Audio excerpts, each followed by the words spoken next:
Now, I am very aware of the fact that when I play in concert, I move quite a bit with my body. You have pointed it out in the comments, and many people in audiences after concerts have also asked me, where does this movement come from? Do you do it intentionally? Does it happen subconsciously? Hi, this is Danae, and today's video is all about hand and body posture when playing the piano. I thought that it might be interesting to make kind of a general video about how I think is the best way to sit at the piano, what to look out for. This can be a very helpful video for beginners who are just starting out and want to, of course, implement the right hand and body position immediately. But I find it is also very helpful for pretty advanced pianists, because it is a mistake that always keeps creeping in, especially when we're practicing hard passages, when we haven't seen a teacher in a long time, or if we have been performing a lot and not practicing that much. It always shows in our hand position and body posture. And therefore, for me, it is a very important point that I always keep checking on whenever I can, because I know that I have a tendency to stiffen up in my shoulders, in my elbows, but I'm going to get into more of that later on in the video. So if you're interested in this subject, then keep on watching.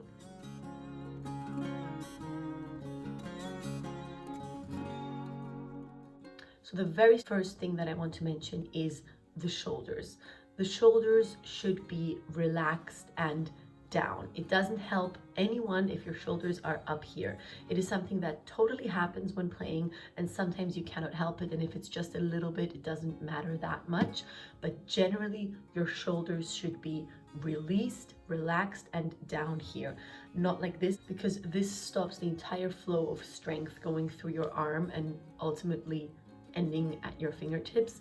So this is why, again, I would say relax your shoulders and make sure that you always look out that your shoulders are relaxed, because I know this, I've always known this, and I still make the mistake very often. So always consciously make sure that your shoulders are relaxed. The next very general thing I want to mention before I even get into hand position and fingers is your breath. Make sure that you are actually breathing normally. It is a common mistake that when things get hard and you get a little bit stressed in a passage, we hold our breath.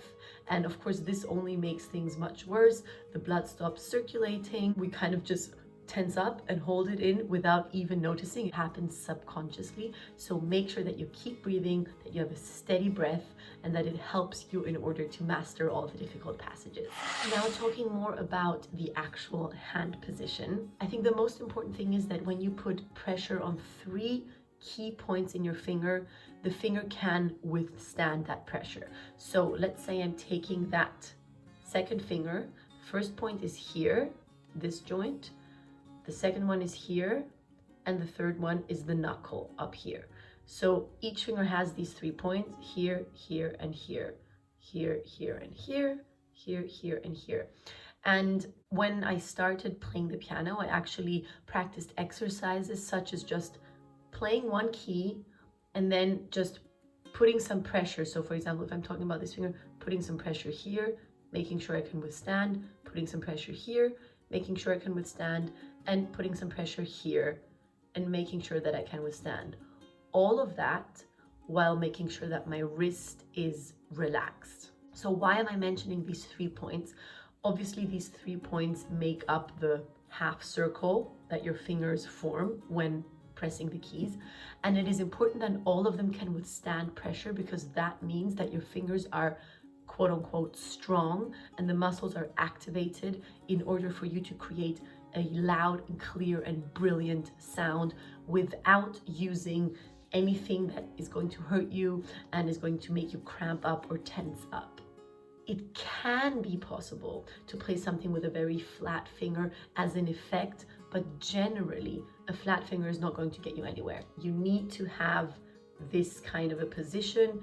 I'm not talking about super perfectly like this, but it needs to be there. This kind of pressure withstanding needs to be there in order to create a beautiful and reliable sound. What I mentioned before, the relaxed wrist, I find is a very, very, very important point when talking about the hand position. The wrist has to be relaxed at all times. The only situation where the wrist should have some kind of tension is maybe when talking about octaves, because then the wrist doesn't really go like that, but you move your entire arm. It can happen for some passages, but generally, especially when talking about fast passages that happen only from the fingers, the wrist should be completely relaxed to a point that when you stop your practice at any given time and someone presses your elbow, the wrist should just give in.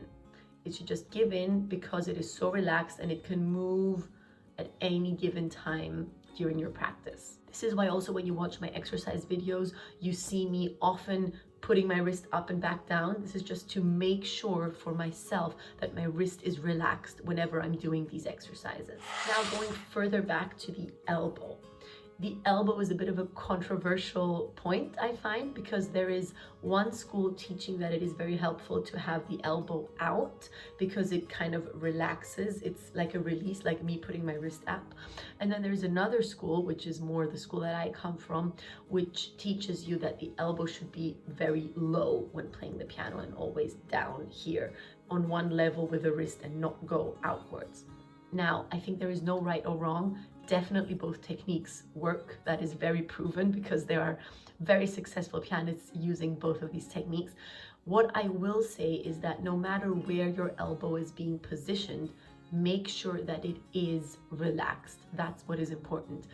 If it is up here and it's tense, that is definitely wrong. However, if it is down here and you really are forcing it and it's tensing up, that is also wrong. So as long as it is relaxed and you can move it, and while you're playing, maybe someone else, your teacher or your friend, can touch your elbow and see if it's actually movable or whether it's hard as rock, that's what is important, that it's totally movable and relaxed, then it is in the right position.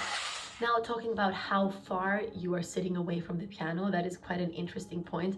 When I started the piano, someone, I don't even remember who told me that, but someone gave me this rule that wherever I'm sitting, I should be able to reach the wood of the piano, so that comes behind the keys, if I put out my arms like this.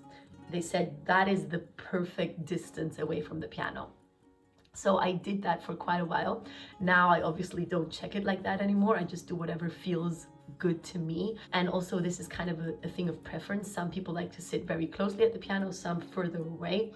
Generally, I like, and this is what I would also recommend, to have the feeling of I'm letting my fingers do stuff. So I'm not in there with my entire body going into this kind of a position, but I have a little bit of a laid back feeling and I'm letting the music come to me. I'm letting my fingers do the job. So this is kind of the thought that I have when determining where exactly to sit at the piano. Generally, my approach to piano technique is very much an approach that focuses around finger work only. This doesn't mean that there aren't moments where, of course, you need to have the power coming from your entire body or from your shoulders or from your arm. Obviously, these moments exist, but generally, I'm a very big supporter of only the fingers doing everything, and you actually don't need to move a lot when playing. Now, I am very aware of the fact that when I play in concert, I move quite a bit with my body. You have pointed it out in the comments, and many people in audiences after concerts have also asked me, where does this movement come from? Do you do it intentionally? Does it happen subconsciously? Also, I danced ballet for a very long time, quite intensely, and many people say, is it connected to that you move a lot? I am not sure. I'm sure it is connected to this whole dancing thing a little bit because I've been expressing myself through my body for a very long time. But I will say that it is definitely not a conscious decision. When I am on stage, it just happens. It comes from feeling the music. But when I practice, I really make sure that I do not move in order to be able to play a passage in a certain way. So I make sure that my whole piano technique is possible with me being very still and with my fingers doing everything.